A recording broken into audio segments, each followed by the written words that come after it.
Então, eu quero ver com vocês, como eu estava comentando, algumas coisas a respeito de ah, medidas que a gente consegue ter em cima de sensores e às vezes de uma forma não tão convencional. E uma dessas medidas não tão convencionais é justamente a do sensor ultrassônico. Alguns de vocês conhecem sensorzinho ultrassônico, aquele sujeitinho que tem dois olhinhos, onde na verdade nós temos um emissor de sinal ultrassônico e um receptor, cujo circuito está configurado para trabalhar só com aquela frequência, só reconhecer sinais daquela frequência que foi emitida. Os mais comuns que vocês vão encontrar por aí seria o HCSR04.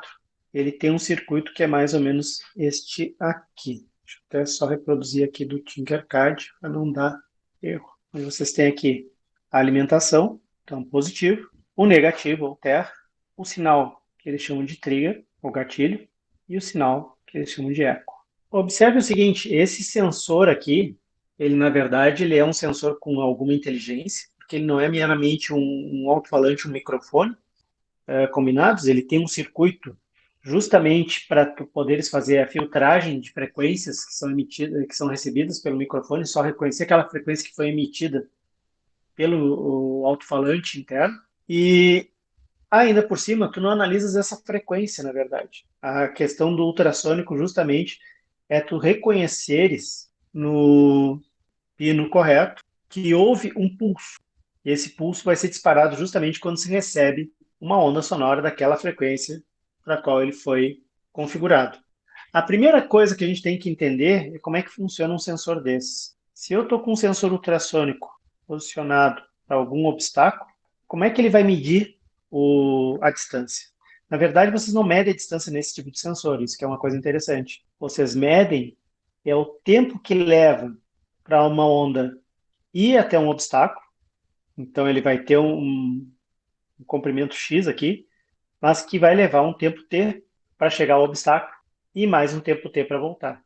Então, o que vocês acabam medindo é o tempo que leva entre ser disparado um pulso ultrassônico, esse pulso chegar ao obstáculo e retornar para ti. Por quê? Porque quando ele chegar e retornar para ti, tu vai gerar um pulso que, por sua vez, vai lá para o Arduino. Então, na verdade, nós estamos medindo indiretamente a distância, nós vamos medir o tempo que o Arduino leva para reconhecer um pulso. Como é que a gente faz esse negócio funcionar? Primeiramente, o seguinte, a gente tem que disparar o tal do pulso. Para disparar o tal do pulso, a gente dispara através do pino que é chamado de trigger, ou gatilho. A gente tem que baixar o sinal, então a gente tem que garantir que ele esteja no nível baixo, por um período bem curto, que ele fique alto por pelo menos 10 microsegundos. Ele não pode ficar alto para sempre, porque tem aquele só o reconhecimento de que a coisa foi e voltou. Se vierem muitos pulsos, ele vai se perder. E aí, vocês vão ter que ficar aguardando o retorno no pino eco. O pino eco, então, ele vai ficar esperando, então ele vai ficar baixo, e até um determinado momento em que ele ficou alto. Quando esse pino eco ficar alto, quer dizer que o pulso retornou para ti. Para a gente trabalhar e descobrir essa distância, então, a gente usa uma função chamada pulse in, que vai te perguntar qual é o pino que tu queres o pulso e qual é o valor do pulso que tu vai ter. Isso aí está assumindo o quê? Que, na verdade, tu vai ter um sinal baixo, sempre, e que em algum momento tu vais retornar, vai ter um sinal alto. Quando chegar esse sinal alto, quer dizer que a função pulse in acabou, e ela vai te retornar o tempo desde que ela começou a ficar esperando. Então, na verdade, ler um sinal ultrassônico, veja, nós não estamos lendo um sinal ultrassônico, né? Nós estamos lendo um tempo. E depois nós temos que converter esse tempo para a unidade que a gente quer. No nosso caso, nós estamos trabalhando com um tempo em segundos, tá? A unidade de tempo seria em segundos, e digamos que eu queira a minha distância em centímetros. Tudo que a gente tem que lembrar é o seguinte, que a distância é igual a velocidade vezes tempo. A velocidade a gente já conhece, porque nós estamos trabalhando com a velocidade som, 340 metros por segundo. O tempo é o que a função pulse_in vai me dar. Aí, olhando a documentação da função pulse_in, ela vai me retornar o tempo em microsegundos. Vejam bem, essa unidade aqui é microsegundos. E eu posso inferir que 100 centímetros são 1 metro, concordo? Agora, a velocidade em centímetros por segundo já é alguma coisa. O meu tempo é em microsegundos. E eu sei que 1 segundo, né, são 10 na 6 microsegundos. 1 microsegundo seria 1 milionésimo de segundo. Então, olha aqui, ó, eu consegui cortar aqui essa unidade de segundo e segundo. A unidade aqui do tempo é microsegundos. Consegui cortar aqui e fiquei apenas com centímetros. Se eu efetuar essa conta, eu sei que eu tenho 34 vezes 10 na 3, que eu peguei os centímetros e o zero do 340, divididos por 10 na 6. Isso aqui vai me dar 10 na menos 3, ou seja, alguma coisa em torno de 0,34. Essa medida está correta? Quer dizer, se eu pegar e multiplicar isso aqui por 0,34 vezes tempo, eu vou ter a distância em centímetros, aí temos um probleminha. Nós estamos medindo o tempo total percorrido, ou seja, a onda foi e a onda voltou. Ou seja, o que eu tenho aqui ainda é o dobro da distância de fato. Eu ainda tenho que dividir por 2 essa criança, porque o meu t é correspondente ao tempo total entre ida e vinda. Então, no final das contas, minha distância em centímetros vai ser 0,17 vezes o tempo, porque eu esqueci, né, de contar que o tempo estava sendo correspondente à ida e à vinda. Então, 0,17 vezes o tempo em microsegundos. Na verdade, não é bem 340 metros por segundo. Então, o tempo, de fato, vai ser zero, a multiplicação ali, de fato, o fator de multiplicação, de fato, vai ser, arrumar direitinho, vai ser 0,1723 vezes o tempo em microsegundos. Com isso, eu tenho minha relação entre o tempo da onda e a distância em centímetros. Claro, estou presumindo aqui que eu estou com a velocidade do som no ar, o ar a 25 graus Celsius. Por que essa informação dos 25 graus Celsius é importante? Porque quanto mais denso o ar, menor a velocidade do som. Então, vocês têm que ter em mente justamente isso. A densidade do ar é função da temperatura, então a temperatura pode influenciar, e existe até um estudo bonitinho, uma relação bonitinha em relação a isso, se vocês querem uma extrema precisão.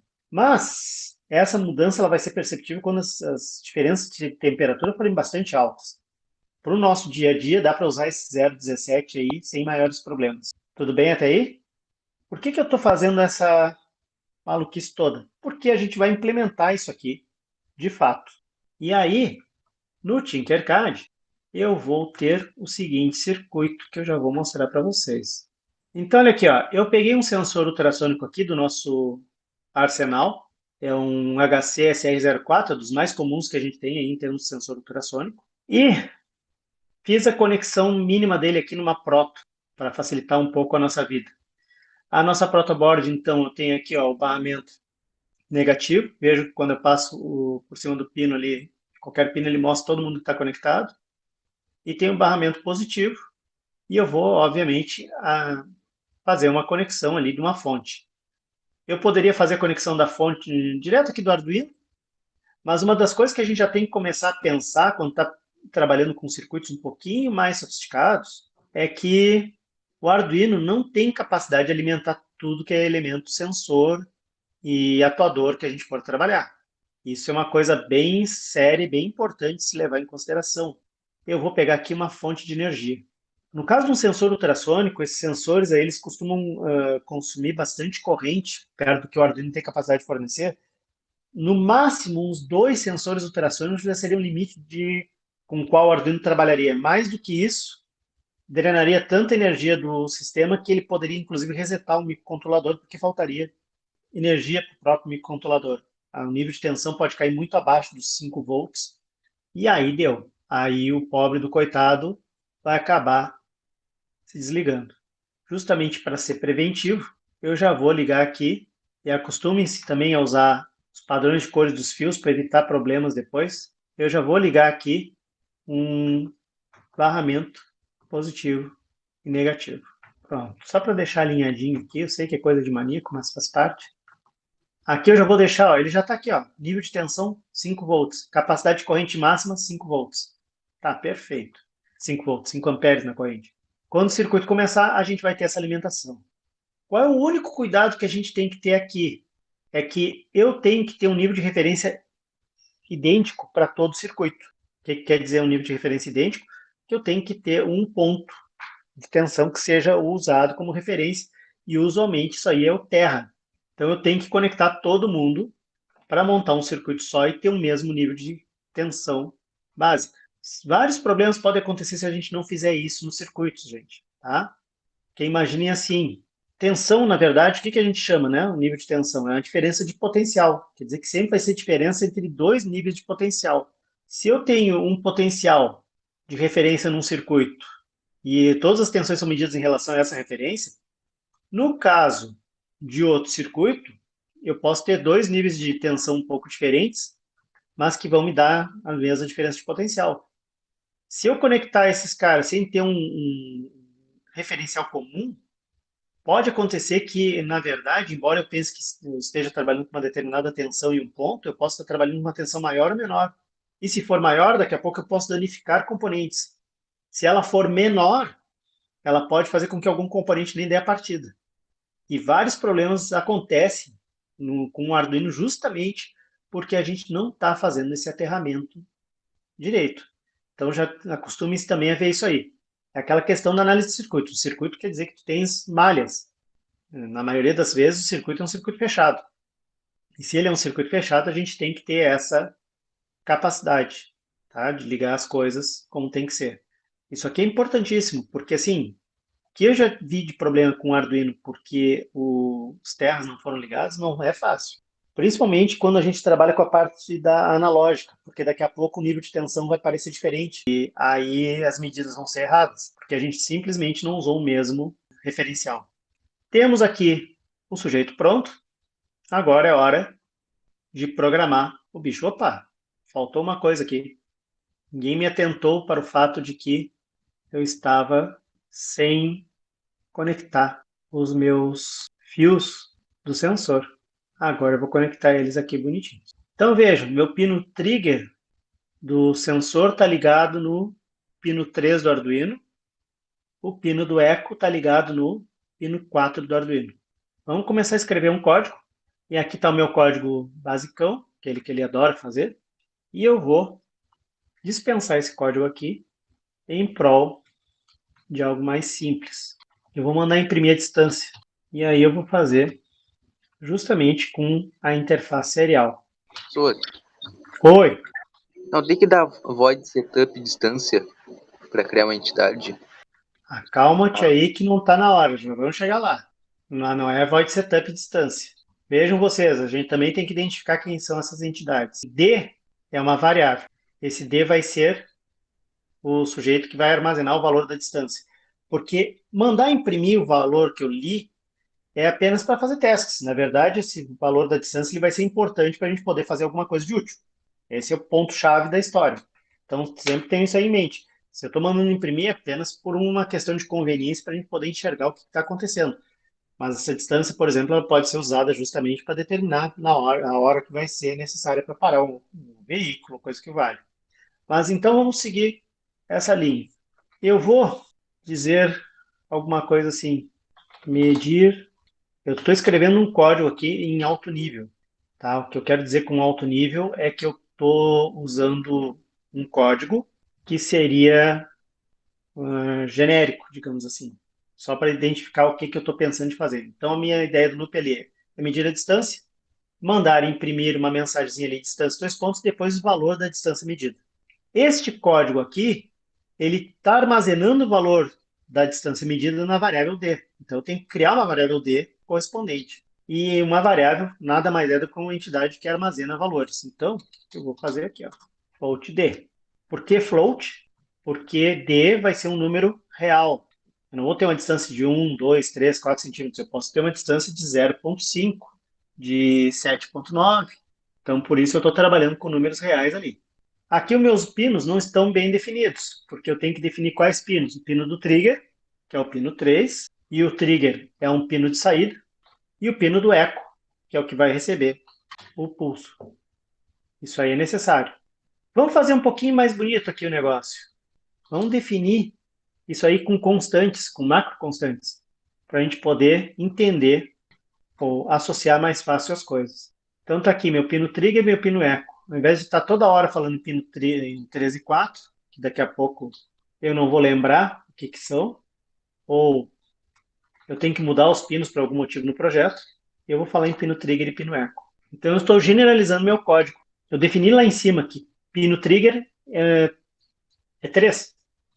Que onde eu achar pino trigger, na verdade, eu tenho que ler um 3. Onde eu achar pino eco, eu tenho que ler um 4. Essas são macro definições, então, que facilitam a lógica do meu programa, a leitura do meu programa, porque eu não tenho que me preocupar agora com, 13 e 4 é o quê? Né? Se eu tiver que mudar os pinos, o que que acontece? Eu vou só mudar ali em cima nos defines e o meu programa está valendo. Eu não mexo em mais nada aqui no meu programa, ele está bastante genérico. O programa está quase pronto. Falta o que agora? Falta saber como é que a gente vai fazer a medição da distância, lembra? Esse cara aqui.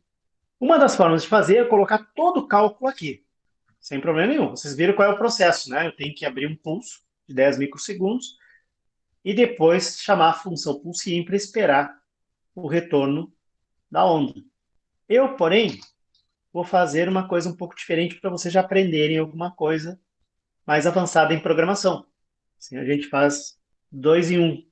Eu vou criar uma função. O que é uma função? Uma função é um bloco de código que vai executar alguma ação e me retornar algum resultado.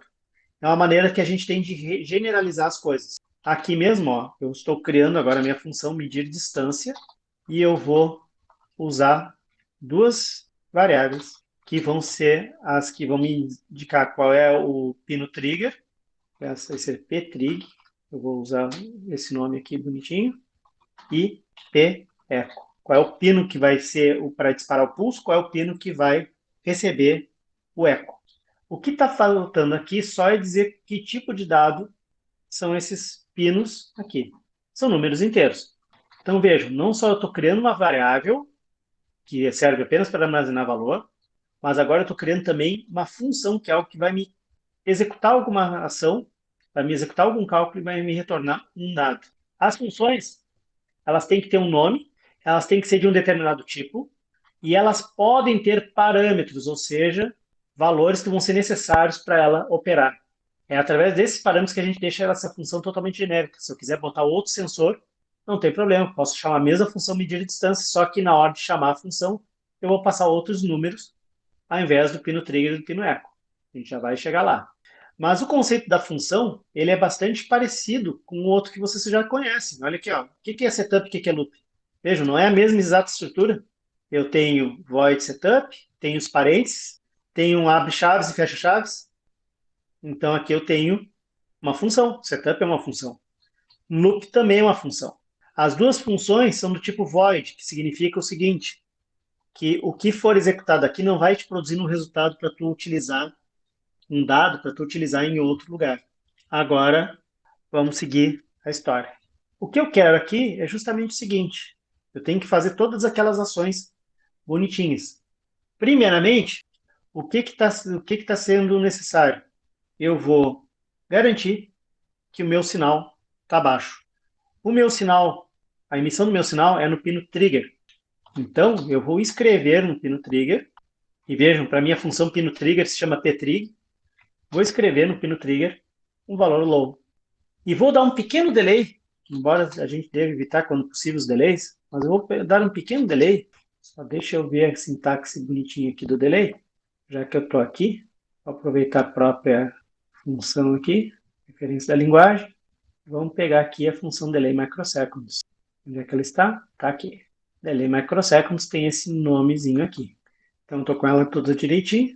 E depois de deixar o pino em low, eu vou deixar uns 2 microsegundos, ou seja, um tempo bem, muito curto, só para garantir que o sinal está baixo. Aí depois eu vou levantar o sinal, 10 microsegundos, desculpa, só para dar um pulsinho. E depois vou baixar o meu sinal. Ou seja, o que eu fiz? Eu fiz um pulso, fiz uma ondinha retangular, certo? Não vai ser um cara tá ligado direto, só dar um clique. Agora, eu tenho que retornar, então eu vou retornar para cá. O tempo, tem que calcular esse tempo que vai levar para ver o reflexo. Quanto tempo vai levar para que no pino do eco eu receba uma cópia desse pulso? Vou receber um pequeno pulso. A função pulse-in, então, como diz ali, ela vai capturar a duração de um pulso, não sei o que, papapá. Aí, tu vai dizer o pino e o valor que tu espera que esse pulso seja. Então, o pulso seria high, no meu caso. Ela vai te retornar em microsegundos o valor de tempo. Como é microsegundos, normalmente a gente vai usar uma variável do tipo unsigned long. Por que unsigned long? E aí aquela discussão sobre tipos de dados. Cada tipo de dado serve para alguma coisa. O tipo int, ele tem como finalidade, como o próprio nome diz, trabalhar com inteiro, números inteiros, 1, 2, 3 e assim vai. Só que o tipo int usa um número de bits específico, que te dá uma faixa de variação de valores relativamente boa para coisas cotidianas. Essas coisas cotidianas, no caso de um int, seria entre menos 32.768 até 32.767, são os valores máximos. Então vejam que ele não conseguiria guardar o valor 40.000. Qualquer coisa entre menos 32.768 e 32.767, ele vai aceitar, ele vai guardar tranquilinho. 0, 1, 2, 3, sem problemas. Mas valores maiores que isso, não. No caso do unsigned long, tu usas muito mais bits do que o int normal. Na verdade, tu usa o dobro de bits. Então, tu vais acabar tendo um valor, uma faixa de variação de valores muito maior. Na verdade, essa faixa de variação, no caso do Arduino, vai de menos 2 bilhões e alguma coisa a 2 bilhões e alguma coisa positivo. Tu tens 4 bilhões de variações. E nesse caso aí, dividido igualmente entre negativos e positivos. Quando eu boto unsigned no nome da frente de uma variável inteira, o long é um inteiro também, tu está dizendo que tu não vais trabalhar com números negativos. Então, todas as faixas seriam para números positivos. Então, quer dizer que o unsigned long, ali, ele vai ter uma faixa de 0 a 4 bilhões. 4 bilhões de microsegundos. Então, um número bastante grande. Vamos lá. Mas se vocês pararem para pensar que 1 segundo são iguais a 1 milhão de microsegundos, então não tem sentido, eu não consigo trabalhar com inteiro, tem que ser com unsigned long mesmo. Então eu fiz meu pulse in e eu estou com tudo direitinho aqui. Agora, vocês viram qual é a relação, a gente calculou essa relação entre o meu pulso e o quanto que é a conversão desse pulso, né, do tempo medido desse pulso, para centímetros. Então, eu vou calcular minha distância em centímetros como sendo o meu T, o meu pulso, vezes esse 0,1723. A gente já viu por que o cálculo chegou nesse valor aqui certinho. Então, esse cálculo aqui vai me dar a distância em centímetros. Observem que ao invés de simplesmente jogar para uma variável, eu estou usando uma palavra mágica aqui, que é esta return. O que é o return? Retorne. Isso indica dentro de uma função que a função tem que acabar nesse momento e que o que tu tiveres aqui junto do return seria o valor que ela produziu. Então, agora que está com isso aqui pronto, o que isso aí significa para mim? Isso significa que quando eu chamar a função medir distância, eu tenho que passar dois valores para ela, que é o que a função me definiu aqui em cima, é qual é o pino trigger e qual é o pino echo. A função medir distância, então, nessa linha 29, ela vai causar a execução da função. Então, essa função vai fazer o quê? Ela vai baixar o nível lógico do pino trigger, depois vai levantar o sinal, vai baixar de novo, fazendo com que um pulso seja produzido. Logo em seguida, ela vai esperar que o pino eco fique high. O que quer dizer esperar que o pino eco fique high? Que ela vai esperar que um pulso chegue no pino eco. Vai fazer a multiplicação desse pulso, desse tempo que levou para o pulso chegar, por 0,1723, e a função vai acabar nesse momento.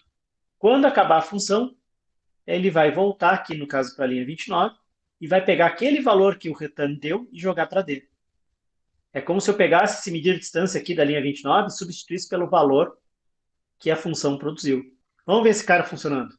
E aí já vamos descobrir que se faltou alguma coisa ou não. E faltou um ponto e vírgula, porque toda instrução termina com um ponto e vírgula. E agora o sistema está funcionando. Só que não há erro na escrita, mas há erro de lógica. E por isso eu já até parei, porque eu tinha me esquecido de um detalhe. Para usar a interface serial, eu tenho que iniciar a interface serial.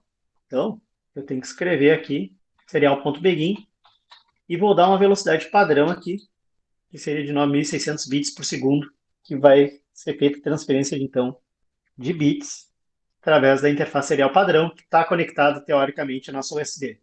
E aqui está o negócio. Vamos ver aqui qual é a distância que eu tenho.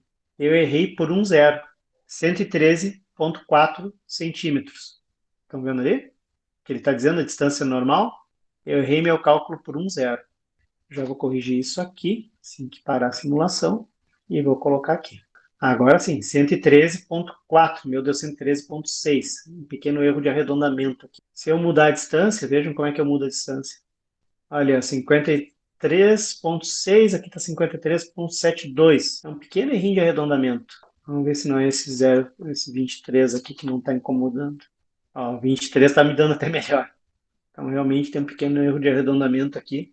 Vamos ver se com 22 não vai melhor. 66, ó, já está melhorzinho. Estão vendo que a medida da distância ela está mais ou menos correta ali.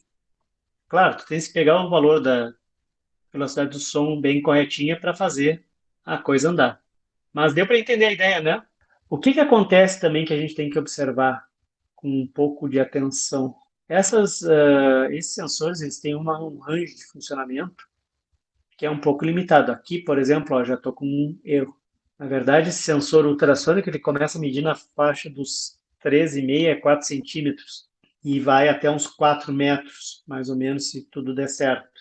Tá legal? Só para vocês terem essa noção. Aqui, por exemplo, eu já estou meio que no meu limite, ó, já começou a dar erro. Então, uns 3, 4 centímetros a gente tem que dar um descontinho e aí tu consegue ir até 4 metros de distância. A ideia do sensor em si está mais ou menos tranquila, né? E como é que foi o processo de cálculo? Espero. Agora falta entender o seguinte, eu quero entender essa questão aqui. Vocês entenderam o que foi feito aqui para a questão da função? O que essa função aqui é? Essa função é um bloco de código que a gente criou e que resolve toda uma funcionalidade. Dá mais ou menos para entender qual é o princípio da coisa, porque agora eu tenho uma função que pode ser usada nos meus programas de fato no Arduino. Posso pegar ela e usar direto, sem maiores problemas, para usar medir distância qualquer que seja o pino que a gente vai colocar. Para vocês terem uma noção disso, eu vou acrescentar um segundo ultrassônico e eu vou pegar também um outro HC SR04, aqui bonitinho. Vou só virar aqui, só botar aqui ele bonitinho, ó. E aqui é meu terra, embora ele chame de solo. Os nomes que os caras dão são ótimos nas traduções. Aqui eu tenho minha potência, que seria o meu VCC. Tem dois sinais aqui, ó. Botei aqui. Aí agora eu vou botar com roxo, eu vou botar meu eco. E com rosa eu vou deixar meu trigger. Só para a gente poder usar a protoboard. Aí eu vou usar os pinos 8 e 9. Conectei o pino 8. E agora eu vou conectar o pino 9. Deixa eu ver se ele está bem visível aqui. Então ali, ó, pinos 8 e 9 conectados. Então agora tem dois Tudo bem. sensores. Então agora tem dois sensores. O que eu vou fazer? Eu vou pegar e vou usar a mesma estrutura, só que agora eu vou dar outros nomes para esse sujeito. Ou vou usar 8 e 9, só para mostrar que tanto faz como tanto fez. Não é uma boa prática ficar misturando as coisas, mas pelo menos para efeitos de demonstração vai valer. Então, agora eu tenho duas distâncias, eu vou chamá-las de D1 e D2. Eu vou fazer até blocos bem parecidos. D1 e D2 ali embaixo. Então, vou fazer a mesma coisa, copiar e colar, e vou deixar aqui minha programação feita. O que muda agora no meu programa? Que é que eu tenho que falar de D1 e de D2. Então, eu estou criando duas variáveis aqui. E aí vem a minha dúvida. Eu preciso criar outra função para medir? O 8 e o 9 são informações que tu estás passando para a tua função medir de distância. Eles correspondem aos pinos com os quais tu vai trabalhar para essa função. Então, a mesma função ela vai ser usada para os dois sensores. Cada vez que tu chamar a função, tu tens que passar o quê? Quais são os pinos que o sensor está usando, né? Então, tá aqui, ó. Isso é o legal de uma função, ela é bastante genérica, ela pode funcionar com quaisquer dois pinos. Ela foi projetada para funcionar com quaisquer dois pinos, não importa quais. Tu, na chamada da função, é que vai dizer quais pinos são. Então, a minha função ela sempre vai trabalhar com os valores de P trig e P eco. Eu não sei que valores são isso aqui em P trig e P eco. Esses valores só existem para a função medir a distância. Quando eu chamo a função, é como se eu fizesse uma cópia do que eu passei aqui, ó, na chamada da função, nas linhas 32 e 35, como se eu fizesse uma cópia do que eu passei ali para dentro daquelas variáveis P-trim e P-eco, P-trig e P-eco, para que ela trabalhe só com aqueles valores ali. Então, ela é bem genérica. Vejam, a mesma função eu estou usando para os dois sensores, sem maiores problemas. Está aqui resolvido o meu problema. Olha ali, agora eu tenho que tentar descobrir onde é que estão os sensores. Vamos fazer um zoom aqui e vamos ver os valores que nós temos. A função 1, eu estou em 4.4. Vamos botar isso aqui um pouquinho mais longe. 48.9. Olha só, está batendo redondinho. A 2 está em 113.4. Algum probleminha de arredondamento aqui. Pior é que eu não consigo baixar. Vamos ver se eu consigo reduzir aqui. Achei demais. Mas pelo menos agora eu consegui acessar o. Aqui. Vamos ver quanto é que está ali, de fato, meu sensor. Meu sensor está em 58.4. Esse aqui está com umas pequenas diferencinhas, umas flutuaçõezinhas. Mas deu para entender mais ou menos a ideia. A mesma função está sendo usada para os dois sistemas e, a princípio, está resolvendo direitinho. Então, esse conceito de função ele é muito legal e muito importante no Arduino, porque, vejam, o que a gente usa para fazer várias medidas de sensores meio exóticos, como esse cara aqui, é baseado em bibliotecas. Bibliotecas que contêm funcionalidades prontas. Muitas dessas funcionalidades são funções que foram criadas para facilitar a nossa vida. Na verdade, até o print, qualquer coisa que tenha entre parênteses aqui, ó, com essa construção do delay, etc., são funções. Então, na verdade, o que a gente trabalha no Arduino é com um monte de funções já pré-definidas, pré-criadas, para facilitar um pouco a nossa vida, e nós podemos criar as nossas. Por exemplo, eu me dei todo esse trabalho de usar essa aqui do sensor ultrassônico para mostrar para vocês que não é uma coisa de outro mundo criar uma função própria, criar o teu próprio bloco de código. Uma vez esse bloco de código estando pronto, a gente consegue usar ele para quase tudo, depois que seja relacionado, tudo que seja parecido. Como, por exemplo, aqui eu estou usando 2 sensores ultrassônicos. E mais do que isso, eu posso criar as minhas próprias bibliotecas. Se vocês forem olhar os códigos de exemplo do sensor ultrassônico do Arduino convencional, inclusive vocês vão achar em muitos casos uma biblioteca pronta, que muitos usam, chamada de Ultrasonic. Não sei se vocês já ouviram, alguns podem já ter visto, se brincaram um pouco com o ultrassônico antes. A Ultrasonic é uma biblioteca que alguém escreveu e que serve para trabalhar com esses sensores aí. O problema da Ultrasonic, a gente descobriu faz um tempo, eu e o professor Maurício, graças a uma aluna que agora está se formando, é de que a biblioteca tem um limite de funcionalidade, por algum motivo desconhecido, talvez tenha sido um problema de criação na hora de pensar como ela ia funcionar, que ela consegue trabalhar apenas até 2 metros e pouquinho e depois ela começa a dar erros. Mas era uma falhazinha de código que a gente resolveu.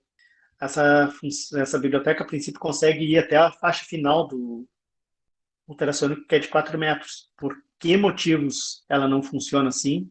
A biblioteca, eu não sei.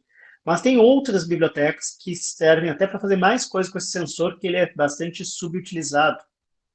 Ele tem algumas coisas em termos de circuitos que podem ser bem mais avançadas, se o sujeito for um mexedor, digamos assim, mas aí é que tem que ser visto com bastante calma e fazer, é claro, a proporção certa entre eletrônica, mexida na eletrônica, e mexida no código para fazer outras coisas, como, por exemplo, detectar múltiplos obstáculos ao mesmo tempo, porque nesse caso aí, o ultrassônico padrão, ele só detecta um obstáculo, ele só consegue pegar uma informação, digamos assim, de eco de cada vez. A gente consegue hackear ele para poder pegar mais de uma. E aí tu montar sonares e coisas do gênero, bem legal. Outra coisa que a gente tem que pensar também é o seguinte, esse aqui é um dos possíveis sensores para detecção de obstáculos. Tem outros sensores bem mais sofisticados e, infelizmente, por causa disso, bem mais caros, mas que podem ser utilizados para ter medidas mais precisas. Por exemplo, sensores de varredura laser. Que aí tu vai usar o mesmo princípio do ultrassom, só que com laser que vai bater e vai refletir. Um laser numa frequência bem específica, invisível ao olho humano, no princípio, mas que vai bater em um obstáculo e vai ser refletido e vai ser captado por um sensor de iluminância programado, configurado para perceber apenas aquele tipo de onda luminosa. Aí imaginem você o seguinte, a velocidade do som é 340 metros por segundo, a velocidade da luz é 300 mil quilômetros por segundo. Então imagine a velocidade com que esse circuito consegue fazer a coisa funcionar. Então são outros sensores um pouquinho mais caros, não muito mais caros, mas um pouquinho mais caros, mas que dependendo do caso vai valer a pena se usar ou não. Tudo é uma questão de onde vocês vão usar, tá? Qual é o tipo de aplicação. Inclusive, deixa eu ver aqui, tem outros sensores aqui que servem mais ou menos para a mesma coisa. Queria achar ele aqui, eu tinha quase certeza que tinha um Sharp aqui. Distância. Vamos ver o que ele tem aqui. Não, ele está só com os dois sensores de distância. Tem um outro sensor que é de infravermelho também. Ele também é o mesmo princípio do laser, só que o laser tu consegue fazer uma emissão mais focada, então tu tens uma pressão um pouco maior. Questão de luz e som, né? Tu tens um cone. Vocês viram ali na execução que ele apresenta um cone, né? Que as ondas dispersam um pouco. Mas mesmo assim, já é um bom princípio. Tá, agora em seguida, A teoria é de boa, o problema é a prática. tá, o que que tu não pegou da prática aqui, Michael? Eu ainda não memorizei os códigos. Tá, a gente nunca memoriza código. A gente lê, dá uma entendida, depois na hora de implementar, a gente às vezes volta para as coisas que a gente viu. De qualquer maneira, essa Quando então pode conversa, pegar um gabarito? eu vou deixar essa conversa nossa lá no YouTube depois, aí caso vocês queiram pegar, tá? E vou Tá. reunir depois os códigos mais adiante para a gente ter uma biblioteca comum. Eu estou evitando um pouquinho o código pelo seguinte: uma das regras básicas da OBR é professor não mete a mão. Então eu tenho assim, né, que mostrar código com algumas restrições, porque se eles pegam um código meu, por exemplo, e vocês não conseguem identificar, você não consegue explicar o que é esse código, eles vão penalizar.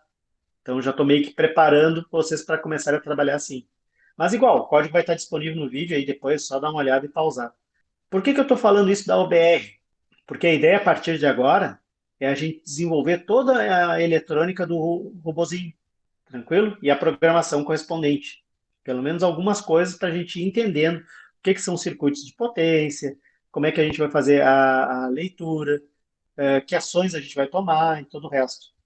Tudo bem? Não sei se vocês concordam com essa visão da coisa.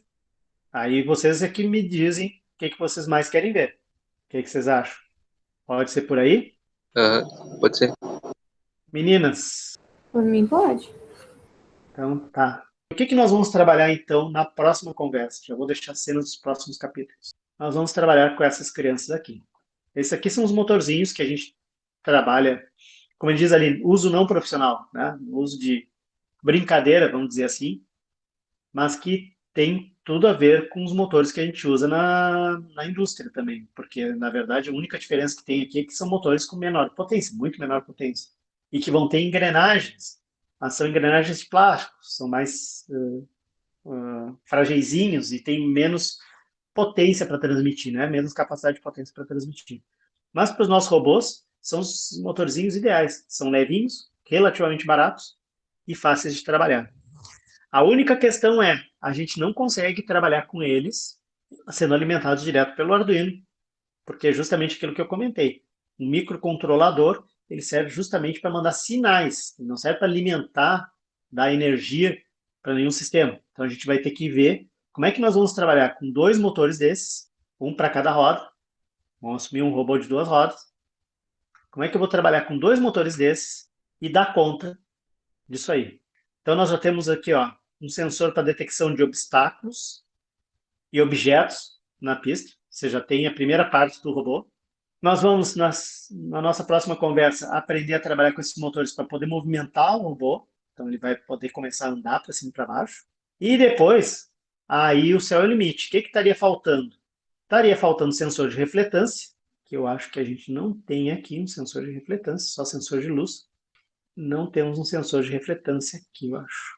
Mas a gente dá um jeito de improvisar, não se preocupe. Mas a gente pode trabalhar com sensor de refletância, improvisar alguma coisinha aqui, e podemos depois trabalhar com o servomotor, que vai ser usado, ou é bastante utilizado para situações em que a gente tem que fazer movimentações em ângulos precisos. Então, por exemplo, um mecanismo de um braço para poder pegar um objeto, alguma coisa assim. Tá legal? E era isso por hoje. Agradeço a presença. Espero que esse formato levemente mais curto ajude. É que a gente demorou um pouquinho para começar.